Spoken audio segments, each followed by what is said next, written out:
अस्सलामुअलैकुम student, welcome to study.com। जी student, आज का जो टॉपिक है वो है फिज़िक्स क्लास 9 यूनिट 3 डायनेमिक्स का के न्यूमेरिकल। ठीक है, क्वेश्चन 7 से लास्ट टाइम हमने स्टूडेंट क्वेश्चन 6C तक किया था। ठीक है, ये इस चैप्टर की डायनेमिक्स की थर्ड और लास्ट वीडियो है स्टूडेंट। इससे पहले 2 वीडियो मैं बना चुकी हूँ।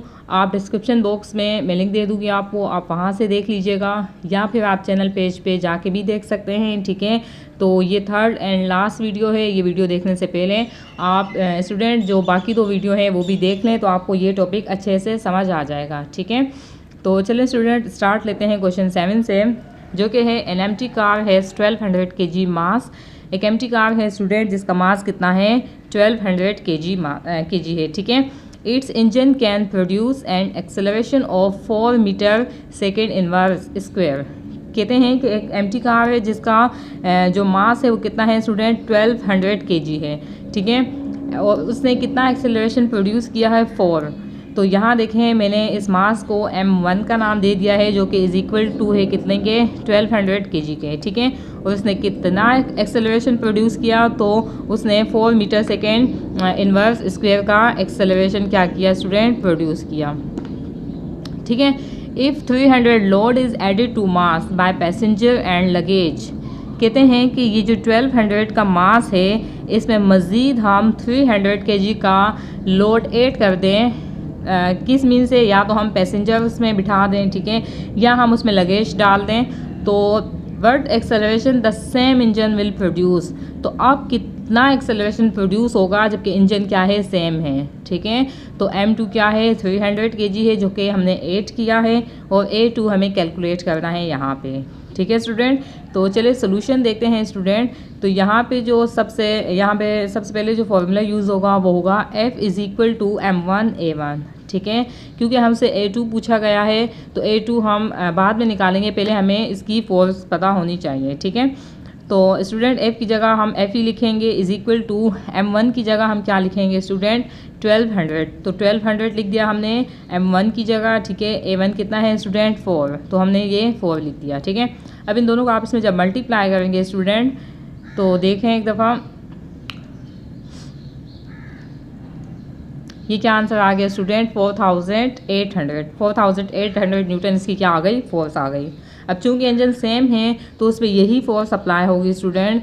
तो अब हम यही जो F है ये हम आगे मज़ीद इसको हम यूज़ कर सकते हैं। ठीक है, अच्छा अब हमसे a2 पूछा गया है स्टूडेंट, तो a2 चलें कैलकुलेट करते हैं। तो a2 कैलकुलेट करने से पहले स्टूडेंट हम उन मास को ऐड कर देते हैं, मीन्स कि हम एक मास निकाल लेते हैं जो कि is equal to m1 plus m2 के, क्योंकि अब हमें वो मास चाहिए होगा जो कि टोटल होगा। ठीक है, मीन्स कि 1200 ये एम्प्टी कार का, और ये जो 300 हमने मज़ीद ऐड किया है, तो इन दोनों को जब हमने प्लस किया स्टूडेंट तो हमारे पास आ जाएगा 1500। ठीक है, 1200 प्लस 300, तो ये आपके पास आ गया स्टूडेंट 1500। अब जो है जो टोटल मास है वो क्या है, 1500 है। अब हमें इस टोटल मास का एक्सेलरेशन फाइंड आउट करना है यहाँ पे। ठीक है, तो उसके लिए जो फॉर्मूला अप्लाई होगा स्टूडेंट वो होगा F is equal to ma2। ठीक है, अब यहाँ देखें हमें a2 को कैलकुलेट करना है स्टूडेंट। तो ये जो मास यहाँ पे इस a2 से मल्टीप्लाई हो रहा है, ये यहाँ आने के बाद क्या हो जाएगा, इस F से डिवाइड हो जाएगा, तो ये हो जाएगा F divide by m is equal to a2। अब यहाँ देखें स्टूडेंट F की वैल्यू क्या है, तो F की वैल्यू यहाँ हमने अभी निकाली है जो कि है 4800। तो मैंने F की जगह F की वैल्यू लिख दी है। ठीक है, डिवाइड बाय m की जगह हम क्या लिखेंगे स्टूडेंट, m की वैल्यू जो कि है 1500, तो मैंने यहाँ पे 1500 लिख लिया है। ठीक है, अब ये दोनों आपस में डिवाइड होंगे स्टूडेंट, तो देख लेते हैं 4800 डिवाइडेड बाय 1500 जी, तो ये आपका आ गया 3.2। तो यानी a2 आपका क्या आया, 3.2। अच्छा स्टूडेंट, यहाँ पे एक बात नोट कीजिएगा कि यहाँ देखें, यहाँ पे जो मास है वो क्या था, वो 1200 था। ठीक है, तो मास को हमने क्या किया, ज़्यादा किया, यानी कि 1500 किया, 1200 से 1500। ठीक है, तो एक्सेलरेशन का इफेक्ट देखें आप, एक्सेलरेशन स्टार्टिंग में क्या था, a1 क्या था, 4, और a2 जो आया वो क्या आया, 3.2। तो आपको जैसे कि याद होगा या आपको पता होगा कि according to second law of motion acceleration is inversely proportional to mass, means कि जब मास ज़्यादा होगा तो एक्सेलरेशन कम होगा, ठीक है, और जब एक्सेलरेशन कम होगा तो मास क्या होगा, ज़्यादा होगा।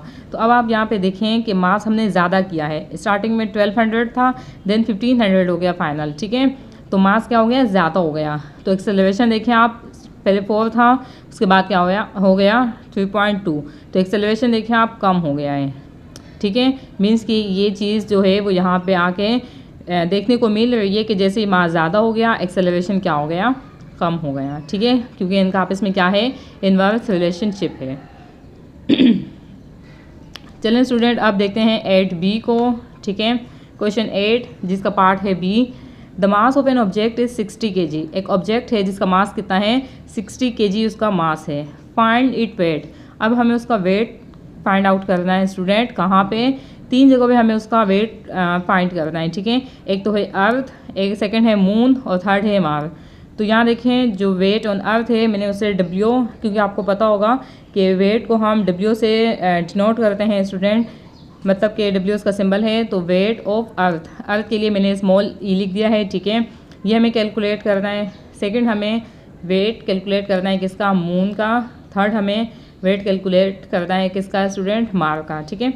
अच्छा, अब मज़ीद डेटा में हमें ये दिया गया है कि assume the acceleration due to gravity on earth is equal to 9.8, small g जो कि है क्या कहते हैं इसको, एक्सेलरेशन ड्यू टू ग्रेविटी, वो अर्थ पे कितनी है, वो है 9.8 के इक्वल, ठीक है, एंड देन हमें मून पे दी गई है 1.6, ठीक, और मार्स पे हमें क्या दी गई है स्टूडेंट, 3.7। तो ये हमें डेटा गिवन है। अब हमें इस डेटा से डेटा को देखते हुए इसका सोल्यूशन निकालना है, ठीक है। तो चलें सोल्यूशन को देखते हैं स्टूडेंट। तो यहाँ देखें एक सिंपल सा फॉर्मूला यूज़ होता है वेट के लिए, जो कि है W is equal to mg, ठीक है, मीन्स के वेट इज़ इक्वल टू होता है मास मल्टीप्लाई g स्मॉल g, ठीक है, एक्सेलरेशन ड्यू टू ग्रेविटी। अब चूँकि हमें अर्थ का, मून का और मार्स 3 चीज़ों का कैलकुलेट करना है स्टूडेंट, तो सबसे पहले हम अर्थ का कैलकुलेट करते हैं। तो यहाँ पे हम वेट ऑफ अर्थ जो कि हमें कैलकुलेट करना है इज इक्वल टू है mg अर्थ, जी अर्थ मतलब ग्रेविटेशनल एक्सेलरेशन ऑन अर्थ, ठीक है। अच्छा, अब स्टूडेंट देखें मास कितना है 60, तो मास की जगह हम लिख देंगे 60, ठीक है। स्मॉल जी अर्थ पे कितना है 9.8, तो मैंने क्या लिख दिया 9.8। अब इन दोनों को आप इसमें मल्टीप्लाई कर देंगे स्टूडेंट, 60 मल्टीप्लाई 9.8, तो ये आपका आंसर आ गया स्टूडेंट 588 न्यूटन, मीन्स के वेट ऑन अर्थ कितना है उस ऑब्जेक्ट का, 588 न्यूटन।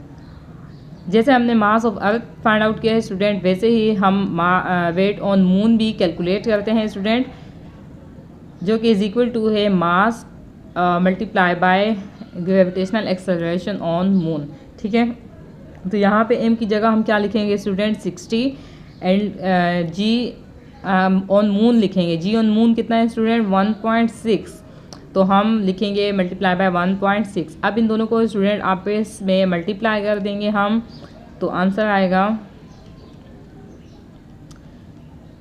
96 न्यूटन, ठीक है। और थर्ड पार्ट जो इसका है वो है वेट ऑन मून, तो weight on moon is equal to mass and g on moon, ठीक है, ग्रेविटेशनल एक्सेलरेशन ऑन मून। तो मास की जगह हम 60 लिखेंगे, जबकि जी की जगह हम 3.7 लिख देंगे। अब इन दोनों को आप इसमें जब मल्टीप्लाई करेंगे स्टूडेंट 60 मल्टीप्लाई बाय 3.7, तो ये आपका आ गया 222 न्यूटन, ठीक है। तो हमें डेटा में 3 चीज़ें पूछी गई थी, देन हमने तीनों में एक बेसिक फार्मूला जो यूज़ किया जाता है वो तीनों में ही हमने यूज़ किया है, ठीक है। तो ये तीनों के आंसर आ गए हैं। चलें अब अगले क्वेश्चन को देखते हैं स्टूडेंट, जो कि है question 9C। A car is running on a circular part of the highway having about 1000 metre radius. एक कार है स्टूडेंट जो कि सर्कुलर मोशन में एक हाईवे से सर्कुलर होके जा रही थी, ठीक है। उसका जो रेडियस हमें गिवन है वो कितना है 1000 मीटर, ठीक है। तो radius is equal to 1000 metre. Data बनाते हैं तो डेटा में हम सबसे पहले क्या लिखेंगे student, radius is equal to 1000 metre. The mass of the car is 600 kg। अब जो मास हमें गिवन है उस कार का वो कितना है 600 kg है। तो हमें पता है कि हम मास को स्मॉल m से लिखते हैं, तो small m is equal to 600 kg। Okay, and its velocity is 72 kilometre per hour inverse. और इसकी जो वेलोसिटी हमें गिवन है वो क्या है, 72 है। लेकिन यहाँ देखें आप, यहाँ पे यूनिट चेंज है उसकी, यहाँ पे किलोमीटर/आवर इनवर्स में गिवन है, जबकि हमें पता है कि जो वेलोसिटी की यूनिट है वो है मीटर पर सेकेंड। तो सबसे पहले इसकी कन्वर्जन करते हैं, ठीक है। तो यहाँ देखें स्टूडेंट, 72 है मल्टीप्लाई बाय, अभी यहाँ पे किलो है तो किलो की जगह हम क्या लिखेंगे, 1000, ठीक है। तो 72 मल्टीप्लाई बाय 1000। ओके, अब यहाँ देखें, यहाँ पे हमें हार को सेकंड में कन्वर्ट करना है स्टूडेंट, तो उसके लिए हम इसको या तो 3600 से मल्टीप्लाई कर सकते हैं, या आप 60 मल्टीप्लाई बाय 60 से भी इसको डिवाइड कर सकते हैं, ठीक है। तो अब इन दोनों को आप इसमें मल्टीप्लाई कर देंगे स्टूडेंट, तो आ जाएगा आपका ये आंसर आ गया आपका, ठीक है। Then divide by 60, again divide by 60, तो ये आपका आ गया 20 मीटर पर सेकेंड, ठीक है स्टूडेंट। तो जब भी आपको किलोमीटर/आवर इनवर्स से मीटर पर सेकेंड में जाना होगा तो आप हमेशा मल्टीप्लाई बाय 1000 कर देंगी, ठीक है, एंड डिवाइड बाय, या तो आप 3600 कर देंगी, ठीक है, या 2 टाइम आप 60 मल्टीप्लाई बाय 60 भी लिख सकते हैं, ठीक है। जो अपना चैप्टर 2 था आपका, ठीक है, ये अच्छी तरह से ये वाला टॉपिक मैं उसमें समझा चुकी हूँ आपको, आप वो देख लीजिएगा, ठीक है। फाइंड, अब हमें यहाँ पे क्या फाइंड करना है, centripetal force exerted by the car, ठीक है। एक तो हमें सेंट्रीपिटल फोर्स फाइंड आउट करनी है, and second centripetal acceleration of car. तो यहाँ देखें, मैंने यहाँ पे वन में क्या था, सेंट्रीपिटल फोर्स, जिसे हम FC से डिनोट करते हैं, ये हमें फाइंड आउट करनी है, ठीक है। और सेकंड है सेंट्रीपिटल एक्सेलरेशन यानी कि AC, ठीक हो गया। चलें अब सोल्यूशन देखते हैं इसका स्टूडेंट। तो सोल्यूशन में सबसे पहले हम क्या कैलकुलेट करते हैं, FC। तो FC is equal to mv² divide by r, ये इसका फॉर्मूला हो गया स्टूडेंट, ठीक है। तो अब यहाँ देखें मास हमें कितना गिवन है, 600 kg। तो यहाँ हम क्या लिखेंगे, 600 kg मल्टीप्लाई v की जगह हम क्या लिखेंगे, 20 का स्क्वायर, ठीक है, एंड डिवाइड बाय किससे है, रेडियस से, जो कि आपका क्या है, 1000। तो यहाँ मैंने क्या लिख दिया, 1000। अब यहाँ देखें 20 का स्क्वायर है, तो मीन्स कि हम 20 को 2 टाइम लिख सकते हैं। तो मैंने यहाँ पे क्या किया है स्टूडेंट, इसको 2 टाइम लिख लिया है। अब क्या होगा, ये तीनों आपस में मल्टीप्लाई होंगे, ठीक है। तो देख लेते हैं क्या आंसर आएगा।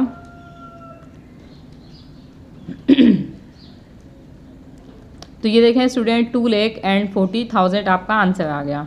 अब इसको हमने डिवाइड किया किससे, 1000 से, तो ये आपका आ जाएगा 240 न्यूटन। मीन्स के सेंट्रीपिटल फोर्स कितनी आई, 240 न्यूटन की, ठीक है। ओके, सेकंड क्या है, सेंट्रीपिटल एक्सेलरेशन। तो सेंट्रीपिटल एक्सेलरेशन के लिए जो फॉर्मूला यूज़ होगा वो होगा AC is equal to v² divided by r, ठीक है। वेलोसिटी, तो वेलोसिटी क्या है, 20, ठीक है। तो 20 का स्क्वायर है, ये क्या है, v², तो हम 20 लिखेंगे और इसका स्क्वायर लिख लेंगे, ठीक है। अब यहाँ देखो, इसको हम 2 टाइम लिख सकते हैं, तो मैंने 2 टाइम लिख लिया है, ठीक है। इस तरह कैलकुलेशन में आसानी हो जाएगी। तो ये आपका आ गया 400, देन इसको हमने डिवाइड किया किससे, 1000 से, तो ये आपका आ गया 0.4 मीटर पर सेकेंड स्क्वायर, ठीक है। 2 चीज़ें हमें फाइंड आउट करनी थी, तो एक के लिए हमने ये फॉर्मूला अप्लाई किया, ठीक है, और सेकंड के लिए हमने ये फॉर्मूला अप्लाई किया। तो ये फॉर्मूले बहुत इंपॉर्टेंट होते हैं स्टूडेंट, इन्हें याद कीजिए, अच्छे से प्रैक्टिस कीजिए इनकी, ठीक है, क्योंकि जब तक ये नहीं आते होंगे आपको, आप प्रॉब्लम्स को सॉल्व नहीं कर सकते, ठीक है। चलिए अब लास्ट क्वेश्चन देखते हैं, जो कि है question 10। A block is placed on a wet slippery floor. ये स्टूडेंट एक ब्लॉक है, ठीक है, जिसे हमने प्लेस किया है किस पे, एक वेट स्लैपरी फ्लोर पे। The mass of block is 15 kg। अब जो ये सपोज कीजिए ये क्या है, ये ब्लॉक है जो कि एक वेट स्लैपरी फ्लोर पे क्या है, प्लेस्ड है, और जो ये ब्लॉक है इसका मास इज इक्वल टू है स्टूडेंट 15 kg के, ठीक है, 15 kg के इक्वल है। Then it is pulled through a string and spring balance it shows force equal to 3 newton. Then हमने इसको कहा कि वो जो ये जो ब्लॉक है स्टूडेंट, इसको हमने with the help of string pulled किया, ठीक है, और देन हमने स्प्रिंग बैलेंस की मदद से देखा कि उसमें कितनी फोर्स अप्लाई हुई है, तो वो हुई है 3 न्यूटन के equal. Find the coefficient of friction, हमें कोफिशिएंट ऑफ फ्रिक्शन बताना है यहाँ पे, ठीक है। तो यहाँ देखें मास कितना है 15 kg, ठीक है, मास कितना है 15 kg, तो small m is equal to 15 kg लिख लिया, ठीक है। F force is equal to है 3 न्यूटन के, ठीक है। और कोफिशिएंट ऑफ फ्रिक्शन हमें बताना है, इसमें कोफिशिएंट ऑफ फ्रिक्शन हमें कैलकुलेट करना है। तो सोल्यूशन देखते हैं स्टूडेंट। तो यहाँ पे जो फॉर्मूला यूज़ होगा वो होगा F is equal to mu m g, ठीक है। तो यहाँ देखें स्टूडेंट, हमें चूँकि ये कोफिशिएंट ऑफ फ्रिक्शन कैलकुलेट करनी है, तो ये जो m और g है ये यहाँ पे से मल्टीप्लाई हो रही हैं, ठीक है। तो ये जब इक्वेशन की इस साइड पे आ जाएंगी तो ये f से क्या हो जाएंगी, डिवाइड हो जाएंगी, ठीक है। देन f की जगह हमने f की वैल्यू पुट की जो कि क्या थी 3 न्यूटन, ठीक है। m की जगह m की वैल्यू पुट की जो कि क्या थी 15, और g हमें पता है k इज इक्वल टू होती है 9.8 के, ठीक है। अब सबसे पहले स्टूडेंट हम इन दोनों को मल्टीप्लाई करते हैं आपस में।